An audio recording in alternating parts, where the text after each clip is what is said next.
Rainy season వచ్చినప్పటికీ కూడా ఇప్పటికీ రైతుల కళ్ళలో ఆనందం అనేది లేకుండా పోతుందంటున్నారు. ఇప్పటికీ ఉమ్మడి వరంగల్ జిల్లాలో కూడా అనేక ప్రాంతాలు కూడా నీటి ఎద్దడిని ఎదుర్కొంటున్నాయి. వస్తున్నటువంటి వర్షపు నీరు గోదావరి నుండి సముద్రం పాలే అవుతుంది తప్ప వినియోగంలో కూడా వెనుకబడిపోతున్నామన్నటువంటి ఒక ఆందోళన మాత్రం ఇక్కడ రైతుల వినియోగం కనిపిస్తుంది. అలాగే ఇక్కడ బీఆర్ఎస్ నాయకులు కూడా దీనిపై వ్యక్తం చేస్తున్నటువంటి పరిస్థితి. ప్రస్తుతానికి మొన్న Harish Rao power point presentation చెప్పినప్పటి నుండి కూడా అనేక రకమైనటువంటి అంశాలు తెర మీదకి వస్తున్నటువంటి నేపథ్యంలో ఉమ్మడి వరంగల్ జిల్లాలో ఉన్నటువంటి మాజీ ఎమ్మెల్యేలు కూడా స్పందిస్తున్నారు.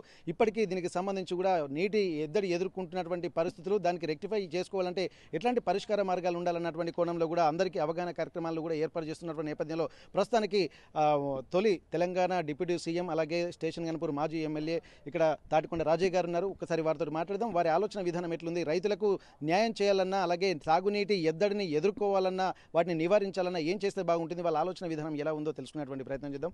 నమస్తే సార్.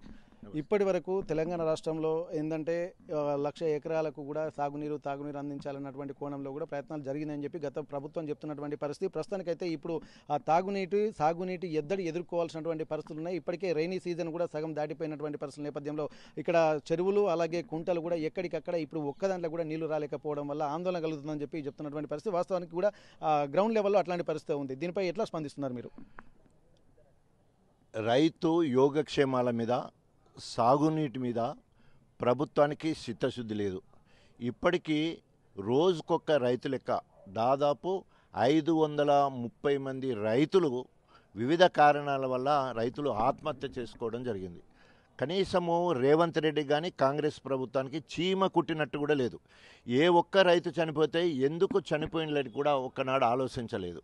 సో ఎప్పుడైతే కేసీఆర్ గారు ప్రభుత్వంలో 2014 జూన్ 2వ తారీఖు వచ్చిండో అప్పటి వరకు రైతు ఆత్మహత్యల గల కారణాలేంటి, ఎందుకు రైతు చనిపోతున్నాడని ఒక అధ్యయనం చేసి రైతు పెట్టుబడి పెట్టి గిట్టుబాటు రాక చనిపోతున్నారు, రైతు బిడ్డల పెళ్లి చేస్తానికి కట్నం కింద డబ్బులు ఇచ్చి ఆ భూమి అమ్మలేక కౌలు రైతులు ఇంట్రెస్ట్ కట్టలేక అట్లా కొందరు చనిపోతున్నారు, ప్రైవేటు స్కూలు మోజులో పడి విద్యార్థులకు ఫీజులు కట్టడానికి అట్లా అప్పులు చేస్తున్నారు, ఆ రకం కొందరు రైతులు చనిపోతున్నారు, అప్పులు తీర్చలేక గుడంబ తాగి రైతులు చనిపోతున్నారు అని ఆ అధ్యయనంలో తేలడంతో 4 అంశాల మీద మరి దృష్టి పెట్టి రైతు రుణాలు ప్రత్యేకంగా అప్పులు ఎందుకు చేస్తున్నారంటే రైతు పెట్టుబడి కోసం, రైతుకు పెట్టుబడి కింద ఏదో ఇవ్వాలనే ఉద్దేశంతో ఎకరాకు 10,000 రూపాయలు 11 టర్ములు దాదాపు 73,000 కోట్ల రూపాయలు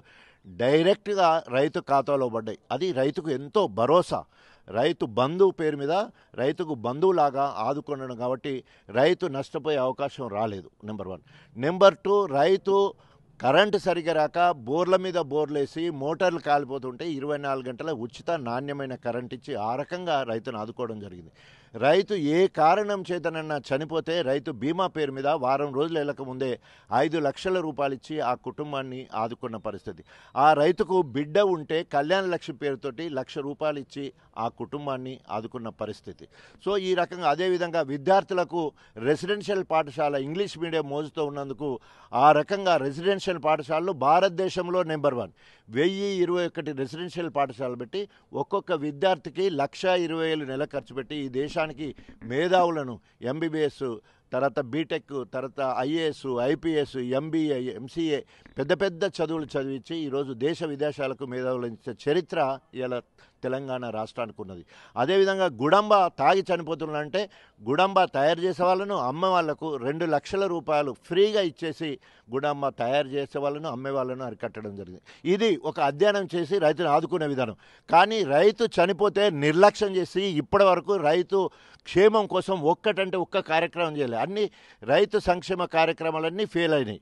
ఒకటి కేసీఆర్ గారితో పోల్చుకుంటే రైతుకు చిన్న వనరులు చెరువులన్నిటి కూడా మిషన్ కాకతీయ పేరుతోటి చెరువులన్నీ కూడా మరమ్మతులు చేసిండు, మత్తళ్ళు మరమ్మతులు చేసిండు, తూములు మరమ్మతులు చేసిండు, కట్ట బండ్ కరెక్ట్ చేసిండు, చెరువును లోతు తీయడం జరిగింది. ఆ రకంగా చిన్న వనరులు చూసుకుంటూ మధ్య తరహాకు సంబంధించిన ఏమంటారు మిడిల్ ఇరిగేషన్ సంబంధించిన పాకాల చెరువు, మన రామప్ప చెరువు లాంటి అనేక కొత్త చెరువులు ఈరోజు శ్రీశైలం మన కాళేశ్వరం ప్రాజెక్టు కింద 15 రిజర్వాయర్లు అట్లాంటి ఏమంటారు మధ్య తరగతికి సంబంధించిన రిజర్వాయర్లను ఏర్పాటు చేయడం. మా గణపూర్ రిజర్వాయర్ కావచ్చు, పక్కన ధర్మసార రిజర్వాయర్ కావచ్చు, గండి రామారం రిజర్వాయర్ కావచ్చు, నవాపేట రిజర్వాయర్ కావచ్చు, ఉప్పుగల్లు రిజర్వాయర్, ఇవన్నీ కూడా మీడియం సైజ్.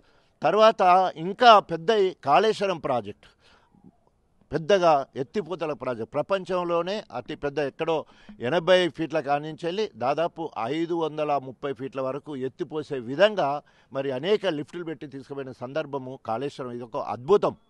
అంటే ఈ రకంగా ఒక ప్రణాళికబద్ధంగా ముందుకు తీసుకుపోయి సాగునీటిని ఎట్లా ఒడిసిపట్టాలా, సముద్రం నుండి సుక్కబడితే చెరువులు ఎట్లా ఒడిసిపట్టాలా, మత్తడి పడి కిందికి పోతే చెక్ డ్యాములతో ఎట్లా ఆపాలా, చెక్ డ్యాములు పడిపోయి వాగులకు పోయి వాగులకు వెళ్ళి నదులకు పోతే నదులకు వెళ్ళి మళ్ళీ నీళ్ళని ఎట్లా పైకి తీసుకురావాలా, ఇదొక ప్రణాళికబద్ధంగా.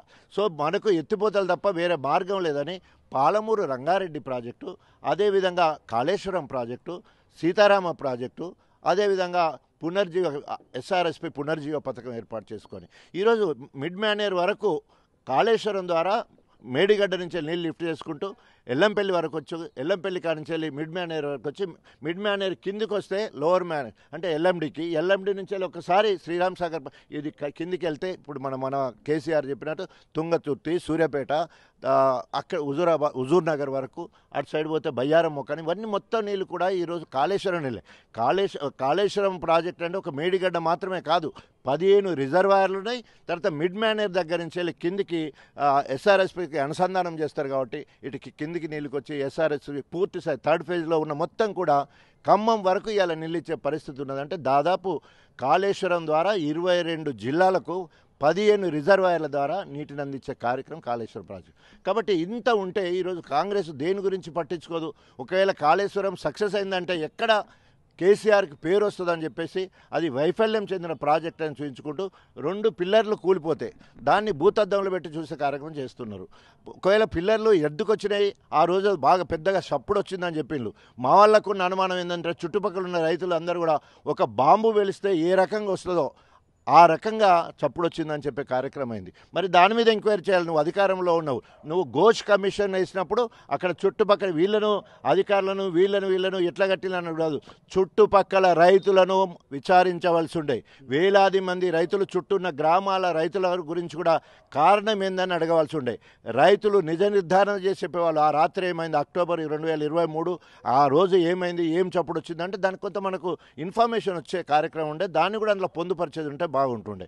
అరే 665 పేజీలు అంటావు, దాంట్లోకి వెళ్ళి 60 పేజీలు తీసుకొస్తా అంటే నీకు అనుకూలంగా ఉన్న పేజీలు మాత్రం తీసుకుంటావు, 605 పేజీలు పక్కకు పెట్టేస్తావు. అంటే నీకే తెలిసిపోయినావు కదా 605 పేజీలు అంటే కేసీఆర్, 60 పేజీలు అంటే రేవంత్ రెడ్డి. కాబట్టి తేలిపోయింది.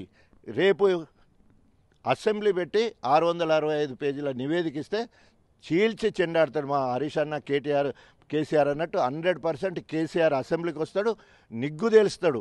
ఎప్పుడెప్పుడు ఎన్ని అనుమతులు తీసుకున్నాం, క్యాబినెట్ అనుమతులు ఎన్ని, సబ్ కమిటీ అనుమతులు ఎన్ని, గవర్నర్ స్పీచ్లు ఏం పెట్టినాం, ఆర్థిక మంత్రి నివేదిక చదివినప్పుడు ఏం చదివిండు, తర్వాత పవర్ పాయింట్ ప్రజెంటేషన్లో కేసీఆర్ స్వయంగా అసెంబ్లీలో ఏం చెప్పిండు. సో ఇవన్నీ ఉన్నాయి. తర్వాత నిపుణులకు ఇచ్చిన అక్కడ తీర్మానాలు ఉన్నాయి, అఫిడవిట్లు ఉన్నాయి. వాటన్నిటిని కూడా బయట పెట్టడానికి అవకాశం ఉంటుంది. అంతేకాకుండా తుమ్మిడిహట్టి దగ్గర ఎట్టి పరిస్థితుల్లో నీటి లభ్యత లేదు అని చెప్పేసి ఉమాభారతి గారు చెప్పారు. నీటి లభ్యత లేదని సిడబ్ల్యూసి గారు చెప్పడం జరిగింది. అది 152 మీటర్లు అయితే మేము అనుమతి ఇయ్యమని చెప్పేసి మహారాష్ట్ర గవర్నమెంట్ చెప్పింది, వాళ్ళు అనుమతి ఇయ్యరు. ఒకవేళ అక్కడికి ఇచ్చేదంటే వన్యప్రాణులన్నీ కూడా పోతే అడవంతా మునిగిపోతుందని చెప్పేసి ఫారెస్ట్ పర్మిషన్ లేదు. 7 సంవత్సరాల కాలంలో వాళ్ళన్నట్టు 11,000 కోట్ల రూపాయలు ఖర్చు అయిందని చెప్పిండ్రు. కానీ ఖర్చు పెట్టింది 3,700 కోట్లు. దాంట్లో 2,300 కోట్ల రూపాయలు ఓన్లీ అడ్వాన్స్ మొబిలైజేషన్ కింద కాంట్రాక్ట్ కడుపులు నింపిందే తప్ప ఆడ తట్టెడు మట్టి తీసింది లేదు అనేది నిజం. కాబట్టి అట్లా ప్రభుత్వ ధనాన్ని దుర్వినియోగం చేయడం జరిగింది కాంగ్రెస్. 7 సంవత్సరంలో ఎలుకలు దవ్వేంత పొక్క కూడా చేయని పరిస్థితి అక్కడ కొట్టొచ్చినట్టు కనపడ్డది. కాబట్టి ఎక్కడైతే బాగుంటుందని నిపుణులు మొత్తం కూడా, అంటే రిటైర్డ్ ఇంజనీర్స్, నిపుణులు అంటే శాస్త్రవేత్తలు, అనేక అనుభవాలు ఉన్న భూగర్భ నిపుణులు అందరూ కూడా చూసి మేడిగడ్డ అయితే బాగుంటుంది, మేడిగడ్డ నుండి మిడ్ మేనేర్కు నీళ్లు పోవడానికి ఆస్కారం లేదు. సో ఎట్లా పోతాయంటే మిడ్ మేనేర్ ఎక్కడైతే ఈ మేడిగడ్డ దగ్గర నుంచి వెళ్ళి అన్నారం పోవాలి, అన్నారం నుంచి వెళ్ళి సుందిల పోవాలి, సుందిల కూడా అక్కడ ఎల్లంపల్లికి పోవాలి, ఎల్లంపల్లి నుంచి వెళ్ళి మిడ్ మేనేర్కి తీసుకుపోతే దానివల్ల మనకేం ప్రాబ్లం ఉండదు. ఎందుకు డైరెక్ట్ పోవద్దంటే మైనింగ్ ఉన్నది కింద, మన మైనింగ్ అంతా కూడా డిస్టర్బ్ అవుతుంది అక్కడ పోతే, కాబట్టి ఇటు ఫీజిబిలిటీ లేదు డైరెక్ట్గా మిడ్ మేనేర్కి పోవడానికి, మైనింగ్ ఉన్నది లోపల అనే ఉద్దేశంతో ఈ రూట్ ఇవ్వలేదు. సో ఈ రకంగా అనేక రకాల నిపుణుల అభిప్రాయం మేరకే అక్కడ తీసుకున్నారు. తర్వాత క్యాబినెట్లో అనుమతులు ఇక్కడ ఉన్నాయి, అక్కడ ఫీజిబిలిటీ లేదు. ఈ 3 డౌట్లే మనం చూపించాలి. అంత కొండందో వెల్కని బట్టి చేసిందంటే ఈ 3 చూపిస్తే 3టికి పక్కా సమాధానాలు ఉన్నాయి. రేపు నిజం నిగ్గు తీర్చడానికి అవకాశం ఉంది. సార్, ఇప్పుడు మీరు ఒక 500 మందికి పైగా ఆత్మహత్యలు చేసుకున్నారు, దీనికి అనేక కారణాలు కూడా మేము అన్వేషించామని చెప్పి అంటున్నారు. ఇప్పుడున్నటువంటి నీతి ఎద్దడి వల్ల ఇవే కారణాలు కనుక పునరావృతం అయితే మరిన్ని ఆత్మహత్యలు కూడా పెరిగేటువంటి అవకాశం అయితే కనిపిస్తున్నటువంటి నేపథ్యంలో ఇప్పుడు మీరు వాళ్ళకి ఎటువంటి భరోసా ఏమైనా ఇవ్వగలుగుతారా, లేకపోతే కాంగ్రెస్ ప్రభుత్వం సూచనలు చేస్తారా? రాబోయే ఇట నీటి ఎద్దడితో పాటు ఆత్మహత్యలు కూడా ముందుంటున్నాయి ఇప్పుడు చెప్తున్న దాని పరిస్థితిని బట్టి చూస్తుంటే, దీనికి ఎట్లా రెక్టిఫై చేసుకోవచ్చు? బీఆర్ఎస్ పార్టీ అంతకుముందు టీఆర్ఎస్ పార్టీ ఏదైనప్పుడు కూడా ఇది ఉద్యమ పార్టీ. సమస్యల మీద పోరాటం చేయడమే ఉద్యమకారుల లక్షణం. సో ఈరోజు అధికారంలో ఉన్నప్పుడు మేమేం చేయలేం, వాళ్ళు అధికారంలో ఉన్నారు కాబట్టి ఇప్పుడు మేమేం చేయలేం. మేమేం చేయాలి? ఉద్యమం చేయాలి. ఉద్యమం అంటే ధర్నా చేయాలి, రాస్తారోకా చేయాలి, రిలే నిరాదీక్షలు చేయాలి, అవసరమైతే అమర నిరాక్ష తీసుకోవాలి, లేదా పాదయాత్రలు చేయాలి. ఈ కార్యక్రమాలకు ఇప్పటికే శ్రీకారం చుడుతున్నాం. నీళ్లుండి, రిజర్వాయర్ల నీళ్లుండి గణపురంలో ఇప్పుడు ఉదాహరణకి పాత చెరువులు ఏవైతే రిజర్వాయర్లు అయినాయి, మా గణపురం పాత చెరువు, దానికి 2 తూములు ఉంటాయి. 2 తూములు ఎక్కడంటే బేస్లో ఉంటాయి, సర్ప్లస్ వాటర్ ఎక్కడ ఉంటుందో అక్కడి నుంచి ఉంటాయి, అంటే తూములు కింద ఉంటాయి. అదేవిధంగా అషరాపల్లి ఉంటుంది, అషరాపల్లి కూడా పాత చెరువు కింద పంగిడి చెరువు అంటారు, దానికి కూడా కింద నుంచి తూము ఉంటుంది. తర్వాత అదేవిధంగా గండి రామారం, దాని కింద తూము ఉంటుంది, అంతకుముందు అది చెరువు కాబట్టి. ఇవి కొత్తగా వచ్చిన నవపేట వేరు, కొత్తగా వచ్చిన ఉప్పుగల్లు రిజర్వాయర్ వేరు, ఇవి వేరు. అట్లాగే ధర్మసార్. ఎందుకు చెప్తున్నానంటే ఆ నీళ్ళ నుంచి వెళ్ళి ఆఖరి చుక్క వరకు కూడా బయటకు తీయచ్చు. అరే కనీసం గణపురానికి నీళ్ళు ఇస్తారేనండి. స్టేషన్ గణపూర్ నియోజకవర్గ కేంద్రంలో 1.57 టీఎంసీ రిజర్వాయరు, దాదాపు 60% నిండున్నది. ఆ నీళ్లు బయటకు తీయట్లేదు, ఎందుకంటే పైనుంచే ఆర్డర్ లేదు. కడియం శ్రేయర్ ఏం చెప్తలేడు. కడియం శ్రేయర్ మధ్యలో ఒకసారి స్టేట్మెంట్, నేను ఒక వారం రోజులు నీళ్ళతో మన అయ్య జాగిరి బాని అయ్య జాగిరా అనుకుంటాడు. నీళ్ళేమన్నా అయ్య జాగిరా? రైతులు అడ్డం నేను చెప్పినా, నువ్వు కనుక వారం రోజులలో నీళ్లు విడుదల చేయకపోతే నేను ధర్నా చేస్తానని చెప్తే భయపడి దిగొచ్చి వారం రోజుల్లో నీళ్లు విడుదల చేస్తా అని చెప్పడం జరిగింది. అంటే ఎట్లా ఉన్నదంటే ఏదో ముళ్ళుగార పొడిచి అది మొత్తం దున్నపోతు మీద నీళ్లు పడ్డట్టే దులిపేసుకొని పోయే కార్యక్రమం కనబడుతుంది. ఎందుకంటే కాంగ్రెస్లో ఒక్కరికొక్కరికి పడతలేదు, ఒక్కరికొక్కడు నీళ్ళు లేదు. రేవంత్ రెడ్డి దగ్గర ఈయనకు అపాయింట్మెంట్ ఉండదు, ఇక్కడున్న ఎమ్మెల్యేల మధ్యలో అంతరంగంగా కలిసి మాట్లాడుకునే సత్తు ఉండదు. మరి ఇక్కడికి ఏదైనా లోకల్గా నీటి మీద ఒక రివ్యూ జరిగిందంటే జరగదు, ఎడ్యుకేషన్ మీద ఒక రివ్యూ జరిగిందంటే జరగదు, దేని మీద ఒక మెడికల్ ఫీల్డ్ మీద ఏమైనా అవగాహన ఒక మీటింగ్ జరిగిందంటే జరగదు. దేని కూడా గాలికి వదిలిపెట్టి అదంతా రేవంత్కే తాకని, ఆ పాపం అంతా రేవంత్కే తాకని, ఆయనైతేనే చూసుకుంటాడు, ఆయనైతేనే చూసుకుంటాడు, మీరు వదిలేస్తాను. ఇవాళ పాపం కాంగ్రెస్ చుట్టుకున్నది, పాపం పండింది. ఇప్పుడు రేపు లోకల్ బాడీ ఎన్నికల్లో ఎక్కడ గ్రామాలలో గులాబీ జెండా ఎగురుతుంది, మండల పరిషత్తులో గులాబీ జెండా ఎగురుతుంది, జిల్లా పరిషత్తులో కూడా గులాబీ జెండా ఎగిరి తీరుతుంది. ఇక్కడ దాదాపు ఇక్కడ చెప్తున్నదాని పరిస్థితి, ఎందుకంటే ఉద్యమ పార్టీగా ఉన్నప్పుడు అసలు కాన్సెప్టే నీళ్లు నిధులు నియామకాలు అన్నటువంటి కాన్సెప్ట్తో కూడా ఇక్కడ ప్రత్యేకమైనటువంటి ఒక విధానాలతోటే తెలంగాణ రాష్ట్రం ఏర్పాటైన తర్వాత అనేక అంశాలు కూడా తెర మీదకి వచ్చినటువంటి నేపథ్యంలో ప్రస్తుతం ఇప్పుడు జరుగుతున్నటువంటి పరిస్థితుల వల్ల 500 మందికి పైగా ఈ 2 సంవత్సరాలలో కూడా ఆత్మహత్యలు చేసుకున్నారు. ఈ ఆత్మహత్యలకు కారణం ఏంటన్నటువంటి కారణంలో కూడా ఇక్కడ కొంత అధ్యయనంతో నిపుణుల కమిటీతో కూడా అధ్యయనం చేస్తే దాదాపు 4 అంశాలు తెర మీదకి వచ్చాయని చెప్పి అంటున్నారు. ఇక్కడ రైతులు తీసుకున్నటువంటి అప్పులకు డబ్బులు చెల్లించలేక, అలాగే విద్యార్థులు చదువుకుంటున్నటువంటి వాటికి అప్పులు తెచ్చి మరి, అలాగే పిల్లల పెళ్లిళ్ళు చేయలేక, అంటే అనేక అంశాల మీద పరిశోధన చేసిన తర్వాత ఇక్కడ ఆత్మహత్యలు 500 మందికి పైగా చేసుకుంటున్నారన్నటువంటి ఒక ఆలోచనలు వచ్చిన తర్వాత కనీసం పట్టించుకోవడం కాదు కదా, రైతుల ఇబ్బందిని దృష్టిలో పెట్టుకొని వారికి సాగునీరు అందించాల్సినటువంటి అవసరం ఉంటుంది. కానీ ఎక్కడ కూడా ప్రణాళిక వైపు ఒక మీటింగ్ కానీ, ఒక నిర్ణయం కానీ, ఒక సమావేశాలు కానీ ఏర్పాటు చేయకుండా ఇక్కడ వర్షాకాలం సీజన్ అయిపోతున్నది, ఇప్పటికే 75% సీజన్ కూడా అయిపోతున్నటువంటి నేపథ్యంలో మరికొంత సీజన్ ఉంది. ఇప్పుడు వర్షాలు పడితేనే ఒక భరోసా ఉంటుంది. కానీ ఆ వర్షాలు కూడా పడేటువంటి పరిస్థితులు ఉన్నదా లేదా అన్నటువంటి కోణంలో ఆలోచించాల్సినటువంటి అవసరం ఉంటుంది. కానీ ప్రస్తుతం ఉన్నటువంటి పరిస్థితుల్లో కూడా ఒక ప్రణాళికాబద్ధంగా తెలంగాణ మొత్తం ఇక్కడ సుభిక్షంగా ఉండాలంటేనే కాళేశ్వరం లాంటి ప్రాజెక్టును తీసుకొచ్చారు. 15 మధ్య తరహా ప్రాజెక్టులు తీసుకొచ్చారు, రిజర్వాయర్లు తీసుకొచ్చారు. వీటన్నింటిలో ప్రతి మూలలో ఉన్నటువంటి ప్రాంతాల్లో కూడా 22 జిల్లాలకు కూడా తాగునీరు అందించేటువంటి ఒక ప్రణాళికలు కూడా చేసినటువంటి నేపథ్యంలో అప్పుడు సుభిక్షంగా ఉన్నటువంటి ప్రాంతం అంతా కేవలం 2 పిల్లర్లు కుంగిపోయినటువంటి ఒక సాగుతోటి తెలంగాణను మొత్తం డ్రాట్ ఏరియాగా ఏర్పరుస్తున్నటువంటి పరిస్థితి ఉందంటున్నారు. ఇవన్నిటిని దృష్టిలో పెట్టుకుంటే రైతులు మాత్రం చాలా ఇబ్బందిగా ఉంటున్నారు. పండించినటువంటి పంటకు అసలు పంటలకే నీరు అందడం లేదు, పండించినటువంటి పంటలకు గిట్టుబాటు ధర లేదు. ఇవన్నిటిని దృష్టిలో పెట్టుకుంటే రాబోయే భవిష్యత్తు కూడా అంధకారంలోకి వెళ్ళేటువంటి అవకాశం ఉంటుంది.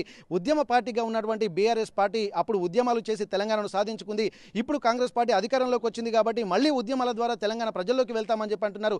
ఏదేమైనప్పటికీ కూడా ప్రజల బాగోగులు చూడాల్సినటువంటి ప్రభుత్వాలు, వారి కష్ట సుఖాలలో పాలు పంచుకోవాల్సినటువంటి ప్రభుత్వాలు పట్టించుకోకపోవడం వల్ల ఆత్మహత్యల వైపు తెలంగాణ ప్రజలు వెళ్తున్నారంటే దాని వెనుక అంతరార్థం ఈ పాపం ఎవరిది అన్నటువంటి ప్రశ్నలు కూడా తలెత్తుతున్నాయి. వీటన్నిటిని దృష్టిలో పెట్టుకొని ఇప్పటికైనా సరే ఇక్కడ ప్రభుత్వం వెంటనే స్పందించి తాగునీరు, సాగునీరు అందించే లక్ష్యంగా కృషి చేయాల్సినటువంటి అవసరం ఉంటుంది. మరో 3 ఏళ్లు కూడా అధికారంలో ఉండాల్సినటువంటి అవసరం ఉన్నటువంటి నేపథ్యంలో ప్రత్యామ్నాయ చర్యలు చేపట్టడంతో పాటు 2 పిల్లలు చేస్తారా లేదా అసెంబ్లీలో కూడా ఎట్లాంటి పరిస్థితులు ప్రతిదానికి సమాధానం చెప్తామన్నటువంటి ఒక ధీమా కూడా వ్యక్తం చేస్తున్నారు. ఇప్పటికైనా సాగునీరు అందించాల్సినటువంటి పరిస్థితులను కూడా ఇక్కడ గుర్తు చేస్తున్నటువంటి పరిస్థితి.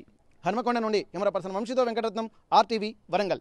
తెలుగులో న్యూస్ కి ఫాస్టెస్ట్ యాప్ ఇప్పుడు టోటల్లీ న్యూ అవతార్లో జస్ట్ 5 సెకండ్స్ లో కంప్లీట్ న్యూస్. సోషల్ మీడియాలో ట్రెండ్స్ కి వన్ స్టాప్ సొల్యూషన్.